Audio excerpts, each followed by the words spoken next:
बात करेंगे बड़ी खबर के साथ, और बड़ी खबर मौसम से जुड़ी हुई, जहां उत्तराखंड में देवभूमि में कई जिलों में झमाझम बारिश को लेकर के जानकारी मिल रही है। दून समेत 7 जिलों में भारी बारिश का अलर्ट जारी भी किया गया है। शासन प्रशासन की हर हालात पर नजर है। आपदा क्षेत्रों को चिन्हित भी किया गया है। अधिकारियों को अलर्ट रहने के निर्देश दिए गए हैं और शासन प्रशासन की हर हालात पर नजर बनी हुई है। आपदा प्रभावित जो क्षेत्र हैं वहां पर देखिए चिन्हित किए गए हैं। उन क्षेत्रों को अधिकारियों को भी अलर्ट मोड पर रहने के निर्देश दिए गए हैं। साथ ही साथ आपको अब ग्राफिक्स के माध्यम से बता रहे हैं आसमानी आफत का अलर्ट किस तरीके से है। आपदा से निपटने के लिए एसडीआरएफ की टीम तैनात की गई है। देवभूमि में बारिश का ऑरेंज अलर्ट है। संवेदनशील इलाकों पर जवान तैनात है। हर हालात से निपटने के लिए जल पुलिस की तैनाती की गई है और अलर्ट मोड पर आपदा प्रबंधन की टीम भी, यानी कि डिजास्टर मैनेजमेंट की टीम है। विद्युत विभाग, पेयजल विभाग भी अलर्ट मोड पर नजर आ रहे हैं। हालात पर शासन प्रशासन की पैनी नजर है। आपदा से निपटने की हर एक तैयारी पूरी कर ली गई है। झमाझम बारिश से तापमान में भी गिरावट और चारधाम को लेकर के भी अपडेट मिल रहा है। श्रद्धालुओं को यहां पर सतर्क रहने के निर्देश दिए गए हैं। नदी नालों की विशेष तौर पर निगरानी की जा रही है। तो देखिए ग्राफिक्स के माध्यम से मैं आपको बताया कि किस तरीके से हमने इसको लेकर के जानकारी एकत्र की। और पूरे अगर देवभूमि की बात करें तो यहां पर फिलहाल अलर्ट जारी किया गया है। ये तस्वीरें हम आपको दिखा रहे हैं उत्तराखंड की। मानसून की दस्तक के साथ देखिए जो बादल बरस रहे हैं उसको लेकर के इंतजाम यहां पर देखने को मिल रहे हैं। खास तौर पर चारधाम यात्रा को लेकर के यहां पर इंतजाम किए गए।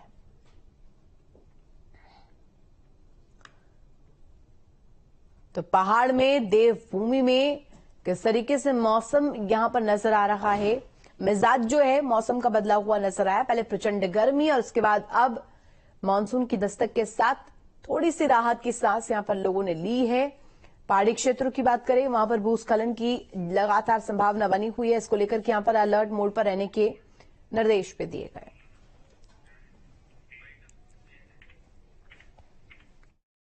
बात करते हैं तो आज 27 तारीख आपकी हो रही जून की, और 27, 28, 29 में जो अच्छी बारिश की एक्टिविटी प्रदेश में वो मिलने वाली है। अगर भारी या बहुत भारी वर्षा की मैं बात करूं तो उसमें नैनीताल, चंपावत या इसी तरह आपके जो अंदर के डिस्ट्रिक्ट है कुमाऊं के, जिसमें कि जो है पिथौरागढ़ है, बागेश्वर है, तो इनमें संभावना है। तो इसको हमने ऑरेंज में रखा भी है।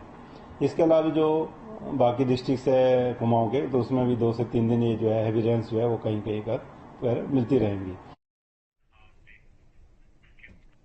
पहाड़ में बारिश का दौर जारी है। जहां एक और लोगों को बारिश से राहत मिली है तो वहीं कई जगह जनजीवन अस्त व्यस्त है। सड़कों पर जलभराव है। जाम की समस्या से भी लोगों को जूझना पड़ रहा है। हालांकि प्रशासन का दावा है कि आपदा से निपटने के लिए वो पूरी तरीके से तैयार है। कोटद्वार की बात करें तो कोटद्वार में कई दिनों से तेज बारिश हो रही है। कई जर्जर मकान खतरे की जद में हैं। लिहाजा प्रशासन ने ऐसे मकान को चिन्हित कर हटाना भी शुरू कर दिया है। हल्द्वानी में भारी बारिश से हाल बेहाल है। जनजीवन अस्त व्यस्त है। नैनीताल की बात करें तो नैनीताल में भी बारिश का असर दिखने लगा है। यहां बोल्डर आने से हड़कंप मच गया और गनीमत रही कि हादसे में कोई हताहत होने की खबर नहीं।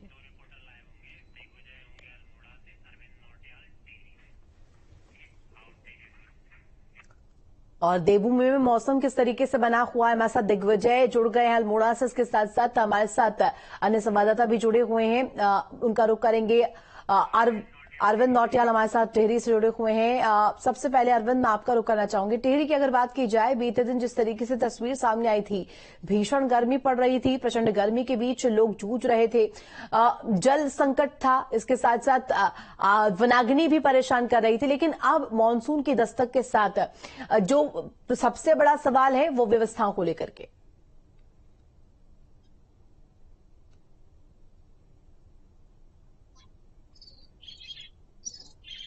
अरविंद आवाज मिल रही है आपको?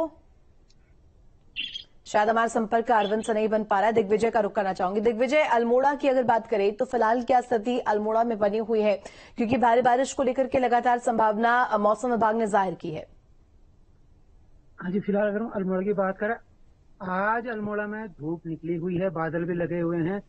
धूप और बादलों की लुका छिपी का खेल लगातार जारी है। परसों देर रात हुई बारिश से कई घरों में यहाँ पानी घुस गया था। प्रशासन की बात करें, प्रशासन अलर्ट मोड पे है। जहां जहां संभावित खतरे के जोन हैं वहां जेसीबी मशीनें तैनात कर दी गई हैं। कोशिश की जा रही है अगर बारिश हो तो उसके लिए प्रशासन पूरा अलर्ट है।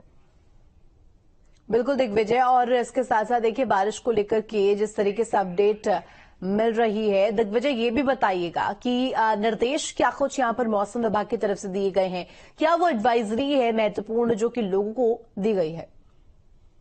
ऑरेंज अलर्ट जारी किया गया है, तो उसके लिहाज से सभी लोगों से ये कहा गया है कि वो जो संभावित खतरे के जोन है वहां की यात्रा करने से बचें, जहां भूस्खलन की संभावना है वहां जाने से बचें। फिलहाल प्रशासन भी अलर्ट मोड पे है और प्रशासन ने लोगों तक ये जानकारियां पहुंचा दी हैं। और इसके साथ साथ दिग्विजय ये भी बताइएगा, क्योंकि जो जल जमाव की स्थिति उत्पन्न होती है, सड़कों की जिस तरीके से हालत है, पहाड़ों की अगर बात करें, वहां पर इंतजाम कैसे नजर आ रहे हैं? क्योंकि जिस तरीके से हर एक पल कहीं ना कहीं दुर्घटना को लेकर के जिस तरीके से सतर्कता बरती जा रही है, अपने आप में एक महत्वपूर्ण चीज है। बिल्कुल, देखिए विभाग हर वर्ष दावे करता है कि हम बारिश को लेकर पूरी तरह तैयार हैं, लेकिन जब बारिश आती है तो कई बार देखा जाता है कि प्रशासन की सारी तैयारियां धरी की धरी रह जाती हैं। वो जो भी इंतजाम करते हैं हर वक्त वो नाकाफी साबित होते हैं। इसलिए ये भी एक और सवाल उठता है कि प्रशासन पूरी तैयारियां क्यों नहीं करता। ठीक है, आएंगे दिग्विजय आपके पास। हमारे साथ टिहरी से अरविंद नौटियाल भी कनेक्ट हो गए हैं। अरविंद, आपको आवाज आ रही है मेरी? जी जी अरविंद, देखिए जिस तरीके से जल भराव की समस्या हो रही है, जाम से परेशानियां हो रही, देवभूमि की बात करें, मौसम का जो मिजाज बदला हुआ है, ये जो मिजाज बदला इसके बाद जिस तरीके से व्यवस्थाओं को लेकर के सवाल खड़े हो रहे हैं, उसको लेकर फिलहाल क्या हालत? जी, जिस तरह से मौसम बदल रहा है, कभी धूप तो कभी बादल आ रहे हैं। और जहां तक मैं गढ़वाल की बात करूं तो गढ़वाल के अधिकतर हिस्सों में जो मौसम विभाग ने जो भविष्यवाणी की है कि 1 जुलाई तक बारिश होगी, तो उत्तरकाशी हो या चमोली, रुद्रप्रयाग, ऊपरी वाले जो पहाड़ी के इलाके हैं वहां पर मौसम खुशनुमा बना हुआ है, वहां बूंदाबांदी हो रही है। जहां तक चार धाम की जो यात्रा के जो रूट हैं, चार चौबंद व्यवस्था को लेकर है, ये बात सच है कि जो बीआरओ है, सरकार है, ये बड़े बड़े दावे तो करती हैं कि सड़कें अच्छी बना दी गई हैं, सब कुछ। लेकिन जब चार धाम यात्रा पर जब यात्री आता है और कई जगह बारिश से भूस्खलन होता है और रास्ता बंद हो जाता है, कई घंटे तक रास्ते बंद रहने के कारण यात्री फंसे रहते हैं, तो कहीं ना कहीं इसमें बीआरओ की लापरवाही सबसे ज्यादा देखने को मिलती है। क्योंकि जो बीआरओ है, और अरविंद, निश्चित ही ऐसे में दावे अपनी जगह, वादे अपनी जगह, लेकिन धरातल पर क्या नजर आ रहा है, इस पर कहीं ना कहीं बात होनी चाहिए और जिम्मेदारी यहाँ पर लोगों को लेनी चाहिए। बहुत शुक्रिया आपका तमाम जानकारी साझा करने के लिए। प्रदेश के लगभग सभी जिलों में बारिश का अलर्ट जारी किया गया है। बारिश को लेकर के टिहरी जिला प्रशासन ने भी तैयारी की है। डीएम मयूर दीक्षित ने तैयारियों के लिए को लेकर के यहाँ पर जो इंतजाम किए हैं, इसको लेकर हमारे संवाददाता अरविंद नौटियाल से खास बातचीत की है।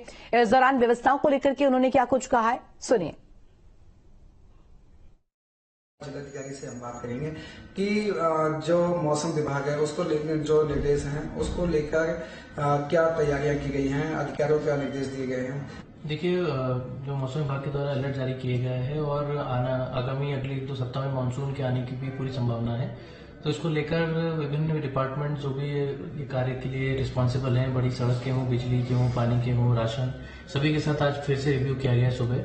और सभी को ये हिदायत दी गई है कि सतर्क रहें, क्योंकि काफी दिनों से बारिश नहीं हुई है, तो ऐसे चांसेस है कि अगर बारिश होती है तो लैंडस्लाइड के या फिर सड़क के रुकावट आने के चांसेस हो सकते हैं। साथ ही बिजली की सप्लाई भी बाधित हो सकती है, तो उसके लिए पहले से प्रिपरेशन सबने करी है। और साथ ही नालियों की सफाई, कलवर्ट की सफाई पर विशेष ध्यान दिया जा रहा है, ताकि पानी की प्रॉपर निकासी हो सके और कहीं भी कोई आपदा की सिचुएशन न बने। सर, जिस तरह से आपदा को देखते हुए अधिकारियों को क्या निर्देश दिए गए हैं, जैसे मोबाइल वगैरह? देखिए, सभी अधिकारियों की जो छुट्टियां हैं उसमें बता दिया गया है कि उसको केवल जिला अधिकारी स्तर से ही उसका अनुमति ली जाए, और साथ ही कोई भी व्यक्ति मोबाइल फोन स्विच ऑफ न करे। और साथ ही अधिकारीगणों के साथ साथ जो सब डिवीजन या ग्राम स्तर के जो कर्मचारीगण हैं वो भी अपने साथ तत्काल जो भी संपर्क बना के रखें। कोई भी आपात की स्थिति में अगर कोई भी व्यक्ति मोबाइल फोन स्विच ऑफ होने की स्थिति या मुख्यालय से बाहर जाने की स्थिति बिना अनुमति के पाई जाती है, तो उन पर सख्त कार्रवाई की जाएगी। देशवासियों से अपील है कि कोई भी अगर आपको आपदा की वजह से कोई ऐसी कोई घटना की सूचना प्राप्त होती है या फिर अंदेशा भी लगता है, जैसे कहीं बादल फटने की घटना हो या गाढ़ गदेरे में अधिक पानी का बहाव बढ़ गया हो तो उसकी तत्काल हमारे आपदा कंट्रोल रूम में या मुझे अपने मोबाइल पर भी भेज सकते हैं सूचना, जिससे कि हम पहले से अपनी टीम रवाना करें और साथ ही अपने पशुओं का अपनी खेती बाड़ी आदि जो भी व्यवस्थाएं हैं वहां पर जहां पानी की निकासी में अगर कोई दिक्कत होती है तो उसकी सूचना भी दें और जान माल की अगर कहीं भी घटना कोई ऐसी घटित होती है तो उसके बारे में भी हमको इन्फॉर्म करें। Arvind Nautiyal, news state, TV Garhwal.